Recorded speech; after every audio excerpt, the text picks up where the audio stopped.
मुश्किल हुआ करना डिसाइड रे, किससे प्यार करूं किससे करूं साइड रे। मुश्किल हुआ करना डिसाइड रे, किससे प्यार करूं किससे करूं साइड रे।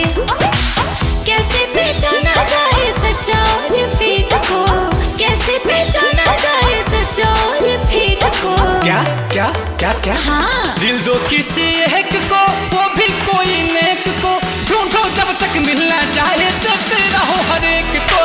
दिल दो किसी एक को, वो भी कोई नेक को, ढूंढो जब तक मिलना चाहे देते रहो हर एक को। दिल दो किसी एक को।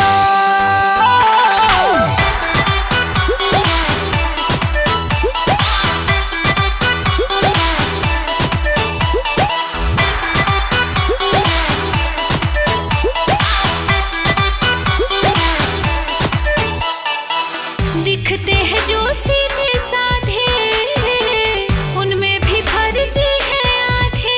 ऐसा क्या? करते हैं लाखों ये वादे, लेकिन अच्छे नहीं है इरादे। होगा कोई बढ़िया तुम रिसर्च करो, चारों ओर रिसर्च करो। घुस रहा है क्या दिमाग में? तेरे टाइम नहीं सोए होंगे, माथा तो निखारच करो। I am totally confused। किसको खिलाऊं 18 साल वाले केक को, किसको खिलाऊं 18 साल वाले केक को। मुझे इसे उसे किसे? दिल दो किसी एक को, वो भी कोई नेक को, ढूंढो जब तक मिलना चाहे देते रहो हर एक को। दिल दो किसी एक को, वो भी कोई नेक को, ढूंढो जब तक मिलना चाहे देते रहो हर एक को। दिल दो किसी एक एक एक एक एक।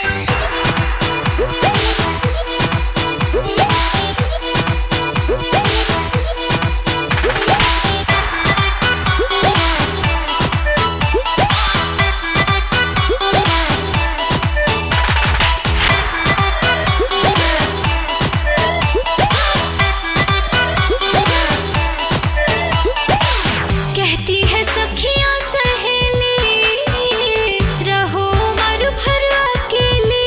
पागल लड़कों का क्या है भरोसा, लभर बदलते हैं डेली।